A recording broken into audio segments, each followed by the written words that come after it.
Oke, bismillahirrahmanirrahim. Assalamualaikum warahmatullahi wabarakatuh. Perkenalkan, nama saya Muhammad Faik Raihandia Ulhaq dengan NIM A11 2021 13833, kelompok bengkel coding MD10, yaitu akan mengerjakan tugas UAS mobile dev bengkel coding. Oke, di sini sebentar. Terdapat lembar soal ujian ya, di mana mahasiswa diharapkan menguasai UI UX, cara kerja si Flutter, terus SQL penyimpanan data lokal, state management, form handling, form input, dan pemahaman cara kerja e-commerce gitu kan. Dan diketahui deadline-nya ini nanti tanggal 3 Januari. Nah, sekarang tanggal 1 tahun baru. Tahun baru. Kemudian ini ada CRUD, penyimpanan lokal, pembelian data produk, pencari penyortiran, keranjang belanja. Oke, dari sini saya akan mengkritisi dulu terhadap apa yang saya kerjakan, di mana CRUD ini saya tidak sempurna, ini juga tidak ada, melihat data produk juga tidak ada, terus pencarian penonton tidak ada, terus keranjang belanja ada. Nah, saya sebelumnya akan disclaimer dulu. Saya jujur saja bukan orang mobile. Saat ini saya bekerja di sebuah perusahaan yang bernama CV Mitra di Busana sebagai web dev.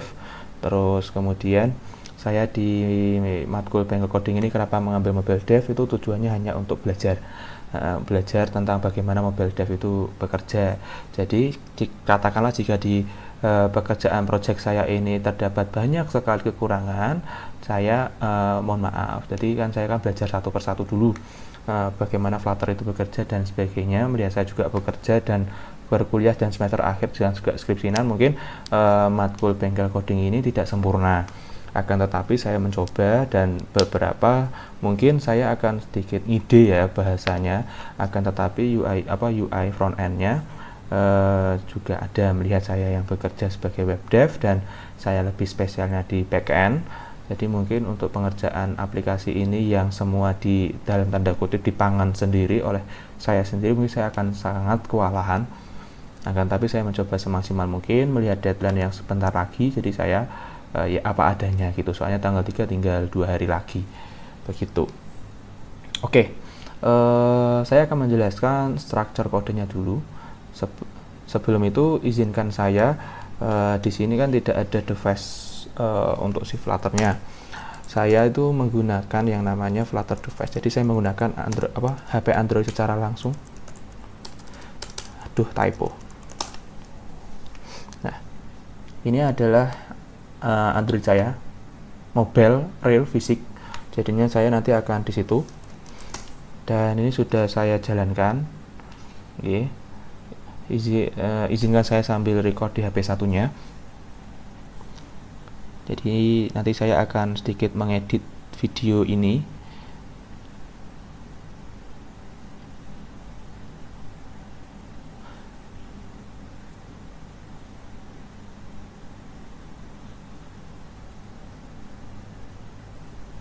Oke, di HP satunya sudah record, nanti untuk anunya. Nah, kemudian saya akan mulai dari main.dar dulu. Saya memberi namanya itu adalah main.app. Nah, mohon maaf, saya tadi mengerjakan aplikasi ini baru beberapa minggu ini, dikarenakan memang tahun baru, perusahaan sedang gencar-gencarnya juga pengembangan fitur dan lain sebagainya. Jadi saya agak terlambat mengerjakan ini e-commerce.app. E-commerce app, di mana e-commerce ini nantinya dia akan lari ke login screen. Nah, di mana login screen itu? Login screen itu ada di sini. Nah, kenapa kok si Flutter ini bisa tahu? Oh, login screen ada di sini gitu. Oh, ini dari sini. Nah, kita import dulu library-nya. Saya memberikan nama projectnya Tumbal ya, tapi nanti akan saya ganti. Gitu, login screen.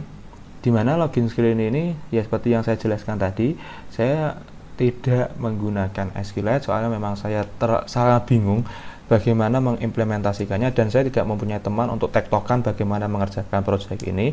Jadinya akhirnya saya ngidenya seperti ini.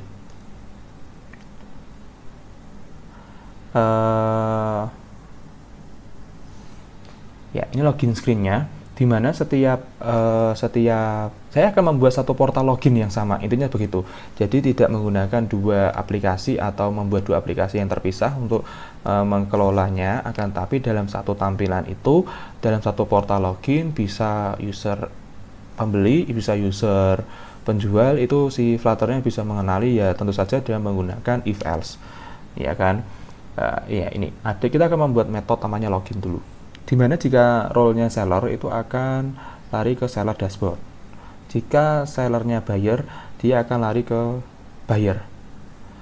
Begitu seterusnya sampai akhirnya kalau katakanlah username password saya tidak sesuai dengan kredensial, maka ya aplikasinya akan pop up balik username atau password atau pengguna tidak dikenali dalam semesta aplikasi ini gitu. Loh mas, terus bagaimana kok bisa tahu si Flutter-nya atau tidak? Ya ini kalau orang Jawa ngomongnya cara bodoh gitu kan. Nah, cara bodohnya seperti ini. Saya akan membuat yang namanya seller username penjual dan seller passwordnya penjual. Jadinya ketika saya login penjual nanti akan masuk ke penjual gitu. Pembeli, username pembeli dan password juga pembeli akan lari ke pembeli begitu. Nah, begitu seterusnya. Oke, sambil saya demokan, sini saya menggunakan HP. Saya akan login pembeli terlebih dahulu.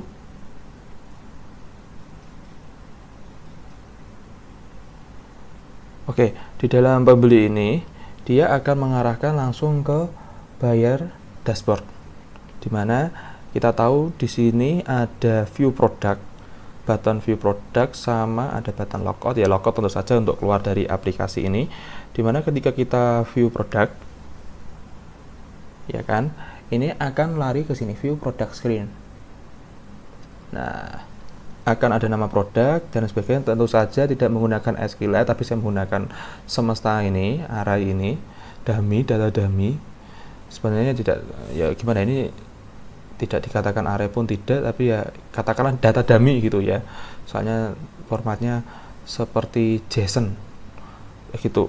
Nah, kemudian ketika kita ngeklik salah satu, misalkan produk 1 begitu ya, nah ini akan lari ke produk detail screen. Nah, dimana produk detail screen ini ada di sini guys. Nah, dia akan mengembalikan nilai-nilai yang ada di sebelumnya.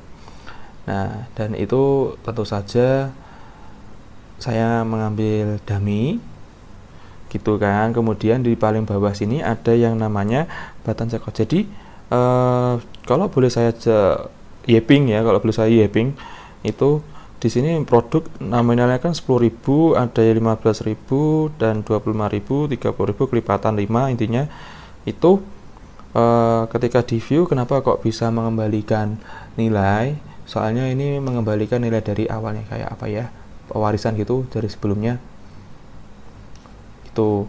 Soalnya ini kan price 10.000, otomatis kan di produk ini kan tidak menampilkan 10.000 lagi, akan tetapi ini dia mengembalikan nilai ini begitu. Terus kemudian ketika saya klik button checkout, ya kan, di bawah ini ada namanya button checkout, akan mengembalikan ke checkout gitu kan, checkout screen, dimana checkout screen ini ada sedikit banyak reviewnya. Jadi kayak sebenarnya normalnya itu nanti kayak kamu checkout tuh kredensialnya apa, alamatnya mau dikirim kemana, bayarnya COD atau cash atau transfer dan lain sebagainya. Ya lagi-lagi saya bukan orang mobile dan saya sangat kebingungan. Ya saya buat ngide sebisanya begitu kan. Nah, di sini saya ada namanya confirm and pay. Nah, saya ngide aja di sini. Nah, confirm and pay gitu. Oke, payment successful. Jadi thank you for the purchase. Nah, itu ada animasinya, ini akan lari ke sini. Nah, payment success, nah, itu payment success, thank you for your purchase begitu, dan akan langsung diarahkan ke halaman back to home. Nah, di halaman back to home nanti juga akan langsung kembali ke halaman ini. Nah, coba kita lihat road first. Ya, kita kembalikan nilai ke first ini. Mohon maaf, ini. Begitu. Itu sedikit banyak menjelaskan tentang si buyer. Jadinya kan harusnya ya, saya menyadari bahwasanya si buyer ini kan nilainya didapat dari si penjual. Penjual itu akan inputkan barang, dimana input ke barang itu juga harus divalidasi dulu barangnya aktif atau tidak, persediaannya berapa dan lain sebagainya begitu. Akan tetapi itu saya tidak tahu pengimplementasinya di Android seperti apa. Mungkin saya juga kurang belajar ya. Saya memaklumi itu, saya belajar cepat SKS itu sistem kebut semalam, dikarenakan memang tuntutan keadaan yang memang mengharuskan saya tidak terlalu fokus untuk mempelajari ini. Saya mohon maaf sebesar-besarnya kepada tim Bengkel Coding atas kesalahan saya inilah. Begitu. Harusnya di halaman produk ini kan lebih menarik lagi ya. Ada tampilan usernya, ada tampilan barangnya, ada geser dan sebagainya. Terus ada tampilan search itu ya. Soalnya di sini kan ada tampilan search-nya tadi itu. Terus melihat daftar produk sudah, keranjang belanjanya juga belum ini. Nah, di keranjang belanjanya ini harusnya ketika saya di add to cart dulu, terus kemudian nanti baru di check out, nanti nge-zoom gitu harganya berapa, zoom begitu. Oke, dari sisi penjual seperti itu, pembeli, buyer maksud saya akan melakukan logout. Oke, kembali ke logika login tadi yang alt service, dimana ketika user name pembeli akan masuk ke pembeli dan password pembeli ya sudah match ya, kredensialnya match. Kemudian coba kita langsung masuk ke penjual. Nah, penjual ini tampilannya lebih hancur ya teman-teman. Coba saya login dulu sebagai penjual. Nah, cuma ada tampilan manage produk ya, lagi-lagi teori copy paste gitu kan. Saya mengerjakan buyer dulu tadi soalnya. Nah, di sini ada namanya manage product dan akan lari ke manage product. Oh iya teman-teman tadi di sini kan ada chart screen. Nah, ini masih kosong ya. Saya sangat kebingungan cara membuatnya seperti apa. Tadi saya juga beberapa kali sudah membaca tentang dokumentasi. Oh ya, belum, nggak ada dia. Sudah tak close. Dokumentasi tentang Flutter memang sangat panjang sekali. Saya jadi pusing. Saya takut pekerjaan saya soalnya kan dalalai tadi tanggal 1 dan lagi hektik-hektiknya gitu kan. Ini juga banyak yang file-file yang masih kosong kayak add product screen, edit product, tapi saya jadikan satu aja merger di sini. Nah, jangan berharap lebih tentang tampilan manage product. Nah, manage product cuma begini saja. Misalkan saya mau ngomong sepatu gitu. Nah, gitu aja. Nah, ini sepatu ini kok bisa kesimpan, soalnya saya menggunakan array teman-teman. Jadi ini saya sudah kasih komentarnya untuk menyimpan daftar produk sementara. Katakanlah saya kembali masuk lagi ke sini, hilang gitu, soalnya menyimpan sementara, tidak menggunakan SQL sama sekali. Sebenarnya saya sudah menyiapkan settingan untuk si SQL-nya ya. Barangkali nanti dari tim Bengkel Coding bisa membantu saya dan memberikan saya pencerahan di sini. Sudah saya hapus. Itu jeblok teman-teman, saya nggak tahu kenapa ya. Saya sudah pelan-pelan mengikuti tapi tetap saja jeblok. Tapi ya sudah, akhirnya saya ngide pakai array saja lah gitu. Maksud saya seperti itu, lebih gimana ya, lebih nyantol di otakku gitu loh untuk logikanya begitu. Dan itu aja, tidak ada fitur yang bisa dibanggakan, cuma itu saja.